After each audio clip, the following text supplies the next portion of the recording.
Sorry, sis. Your husband likes me more. So I guess he's mine now. These were the words my younger sister, Natalie, said to me 15 years ago when I caught her having an affair with my then husband. My parents' response to my anger was unbelievably shocking. Fast forward 15 years, and out of the blue, Natalie invites me on a trip. No way. Are you still hung up on that? That's hilarious. Knowing you, you'd probably feel awkward on the trip, so maybe hide in a suitcase, huh? While I listened to her foolish laughter over the phone, I couldn't help but smirk to myself. You really don't know anything, still such a foolish girl. My name is Kingsley, a 42-year-old office worker. This so-called ideal age for marriage is long behind me. I'm what they call a singleton. While my friends are busy with their children, my home is always quiet. Once, I had someone to welcome me home.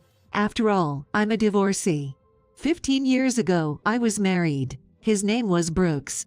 Our marriage, which I thought was happy, crumbled within a year. Despite my efforts to balance work and marriage, Brooks apparently felt differently. One day, when I returned from overtime, I found unfamiliar women's shoes at the entrance. Following the sounds to the bathroom, I heard the shower running and recognized the voices of Brooks and a young woman laughing. I burst into the bathroom, shaking with rage, and shouted, "What are you doing?" My face must have looked terrible with anger. Brooks was pale, but Natalie, the woman next to him, looked at me arrogantly. "Well, you scared me popping in like that. Right, Brookie? It's not what you think, Kingsley. Natalie and I aren't like that." I was furious, not just with Brooks but also with Natalie, who called him Brookie and showed no remorse. Are you kidding me? A husband showering with his wife's sister. Get dressed. We need to talk. While I glared at them with disgust, Natalie mocked, "Scary as ever, sis." Laughing, I told Natalie, "Do you even realize what you've done? I'm calling our parents." Her cheerful response gave me a headache. It was hard to believe this crazy woman was my sister. While waiting for our parents, she clung to Brooks, taunting me with her laughter. Brooks had resigned himself, confessing to his relationship with Natalie and expressing his desire to divorce me. Knowing that the two had been involved for over 6 months, even though we were only married for about a year, made me feel sick. Sorry, sis. Your husband likes me more. So I guess he's mine now. The way she referred to Brooks as your husband seemed intentional. Meanwhile, our parents had arrived at our house. When I told them everything, Natalie, "Not again." My dad sighed in disbelief. My mom shockingly suggested I step aside for their happiness, saying, "Well, can't be helped, can it? Brooks must have been lonely. If Natalie is set to marry him, you should wish them well, right, Kingsley?" That's what she said. Brooks, surprised by their reaction, pledged, "I know I've been unfaithful, but I will make Natalie happy." In front of me, the 4 others began to act as if everything was settled, starting a cozy family moment. My boiling anger couldn't be contained anymore. "Don't joke around. I will never forgive you. I'm more than happy to divorce this man. But I will sue you both for damages and make sure you pay." I yelled, breathless. Natalie just sneered, "Greedy for money, huh? How awful to take damages from your own family." I almost lunged at her but stopped myself. She wasn't even worth hitting. The divorce went through, and I got the alimony from both of them. Brooks' parents, unlike him, were sensible. Once they knew the reason for the divorce, they disowned him. They even apologized to me profoundly. Natalie and Brooks, not having enough money, had my parents pay the damages. Months later, they sent me an invitation to their wedding. I immediately tore it up. Growing up, Natalie, being 6 years younger, was always pampered excessively by our parents. It was as if my name had changed to Big Sister. Whenever we fought, I was always the one who got scolded, much to Natalie's delight. She always looked so pleased with herself. "You're the older one, you should be patient." I must have heard those words I hated thousands of times. Unlike me, tall and independent, petite and charming Natalie was always popular. My parents doted on her, treating us very differently. While I was raised to be independent, even being told to go to the doctor alone from around 3rd grade, Natalie would be fussed over for the slightest fever.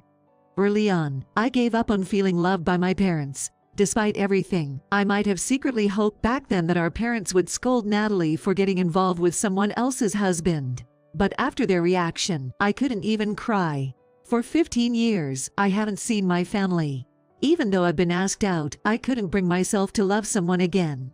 I lived each day fiercely as an independent woman, weathering the storms of life. Now, at my age, I'm financially stable enough to enjoy solo trips and occasional luxuries. But one day, an anonymous call disturbed my peace. "Hello, big sis. It's Natalie. How've you been?" Hearing her voice after 15 years made me emotional.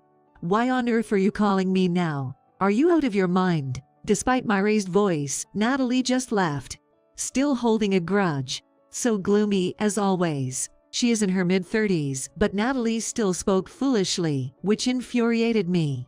She mentioned a family trip to a fancy inn, arranged by her, but my parents wanted me to come too. Mom and Dad want to apologize for everything. Lucky you. But Brooks will be there too. If it's awkward for you, maybe hide in a suitcase, haga. Mocking me with her laughter, she suggested that. After a moment's thought, I agreed to go, and smirked to myself. On the day, as headed to the meeting place on the station platform, there was a conspicuous group that people on the street glanced at. "What is it?" I looked at them, and I couldn't help but exclaim, "Wow, that's intense." The last time I saw her, Natalie was barely in her 20s, but now she's nearing 40. There she was, still standing in a miniskirt like she used to, showing her bare legs, making me smile wryly. Despite the passing years making it harder to defy age, she had slightly darkened knees and a fuller figure. Her first words to me were, "Not as aged as I expected, but your clothes are a bit drab, huh?"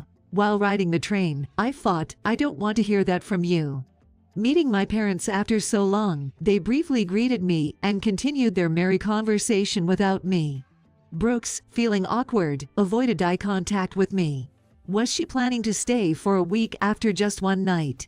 I was surprised to see that Natalie brought a suitcase big enough for a week's stay, filled with only clothes and beauty products. Choosing outfits and shoes based on my mood is classy. But you wouldn't understand that. Arriving at the inn, the elegance of the well-known luxury establishment and its staff was apparent. In that scene, Natalie's outfit stood out even more. "Thank you as always, Mr. White. White is our family name. That's so cool, getting recognized in such an inn. Makes me proud as his daughter." When Natalie learned that our dad was a regular, she suddenly changed her attitude towards the staff. "Hurry up and carry the bags. I'm tired." I had no intention of sharing a hot spring with Natalie and Mom, so I enjoyed a private bath alone. Hot springs are truly the best, but people really don't change easily. I smiled to myself, lost in thought. After the bath, during a quiet dinner, Natalie snuggled up to Brooks. "Big sis, you should be more grateful to our parents. You'd never get to experience such an inn with your lifestyle. Unlike you, we travel with them once a year, right, Brooks?" "Doh, that's nice," I responded nonchalantly. Annoyed, she retorted, "It's your inappealing attitude that got you cheated on. Why don't you pay for this yourself? Though, a perpetual mid-level employee like you couldn't afford it." Natalie's laughter was unstoppable for me too. "Can't afford it, you say? Are you talking about yourself? Someone who's never worked or earned her own money, acting all high and mighty? Don't worry, I always intended to pay for my part. Though, should I specify only my part?" I sneered and glanced at our parents. "Well, I'm done with my meal and leaving now. We won't meet again, so enjoy yourselves." As I stood up, Natalie shouted, "Just go.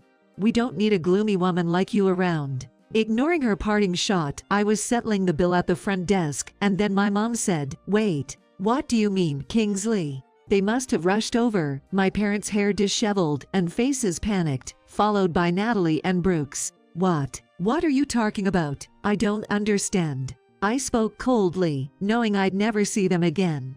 "Forget her. Let's go back and drink. Some people never change." Such an uncharming woman. My ex-husband, Brooks, compared me to Natalie.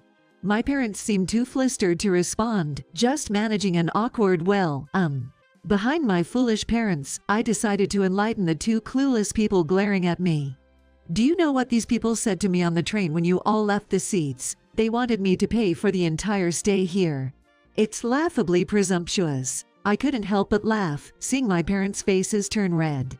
What? That's impossible. We're wealthy, and they even give us financial support every month. Natalie protested, claiming that I'm lying. Support? Are you beggars? You really don't know anything.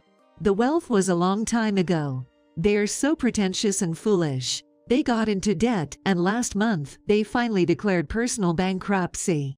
Didn't Aunt tell you? I spoke condescendingly. My parents hung their heads in silence, realizing the truth when they saw that Natalie and Brooks turned pale. Well, it's none of my business. I said that, and then I told the staff. The meal was delicious. I can't wait to see how it changes with the seasons on my next visit. I smiled to them, and the staff responded, "We're grateful for your patronage, Ms. White." The four of them were surprised to see my friendly exchange with the staff. In fact, this wasn't my first visit here. I'm actually a regular here, coming 4 times a year. I was surprised when Natalie mentioned this place. "How can someone like you afford such an expensive inn?" she exclaimed loudly, so I said to her, "The weaker the dog, the louder it barks. So annoying." "And Natalie, you're mistaken. I'm actually running a company, dealing internationally. I do have the means. I established my company with some friends shortly after divorcing Brooks 15 years ago. We import and sell home goods. It was shaky at first, but it's been profitable for years now. Funnily enough, part of the capital came from the alimony. Life is unpredictable, but I've built a decent life on my own. Joining this ridiculous trip was to show them my success, a best revenge. Seeing their foolish faces was somewhat satisfying. That alone lifted my spirits a bit. I'll never forgive them though. They probably didn't know I was a business owner. Yet, they expected me to pay the full amount of $1,500 per person per night from the start. My parents have always been excessively soft on Natalie, which is almost impressive in its own way. I've told my aunt, who always worried about me since I was young, to only call me for funerals. Well, my taxi's here, so I'm heading home. That's $6,000 for the 4 of you. Make sure you pay it all. Bye now. I got into the taxi and told the driver to head out. Looking back, I couldn't help but laugh at the sight of the 4 of them standing at the inn's entrance, mouths agape, watching my taxi. The driver asked me, "Did something good happen, ma'am?" "Can you tell?" "I'm in a great mood," I replied with a smile. A few days later, I was on the phone with my friend. "Wait, what did you just say?" The whole situation was so ridiculous, I couldn't stop laughing. Yay, those people insisted they couldn't pay, and kept saying to wait for Kingsley to come back. How can they be so arrogant without a dime? That was Alia, a friend who works at that inn. Her being there is one of the reasons I use that inn. Ahaha, I blocked them, so no chance of that. After Natalie called from a private number, I set my personal phone to block calls from non-contacts. I got rid of their contacts 15 years ago. I plan to change my phone number soon. One can never be too careful with crazy people. I've also had my address registration restricted for a long time. Alia continued to amuse me. We're used to dealing with odd customers, but wait, I can't stop laughing now that I remember. As Alia laughed over the phone, I doubled over in laughter myself. Apparently, they returned to the room briefly, and then the 3 of them came back to the lobby. When Alia asked about the 4th person, "What are you talking about? It's always been the 3 of us." "That's right, look properly." They started making a scene. Brooks was red-faced and kept his head down. They left a bunch of clothes, shoes, and beauty products in the room, claiming it was all my forgotten items when pointed out. The inn finally had enough and threatened to call the police, which made them pale. And where was Natalie found? I've worked here for years, but I've never seen anyone hide in a suitcase to dodge the bill. Continuing to laugh, I apologized for the trouble and promised to visit again. "Don't worry, I doubt you'll see anyone that crazy again."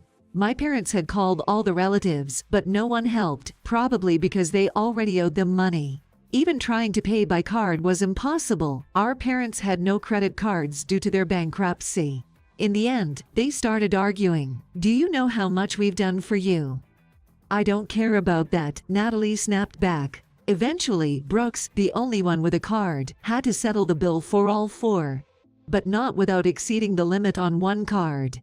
You guys are a joke, he exploded, despite having enjoyed their indulgence all this time. Thinking back, I'm genuinely glad I divorced such a person. I heard their marriage soured after this incident, and Brooks found another woman and disappeared. Natalie returned to our parents' house on the condition she would work, but she's the same person who lazed around at home after graduating high school. I wouldn't hire someone in their mid-30s with no job history and a difficult personality. Let her struggle all she wants from now on.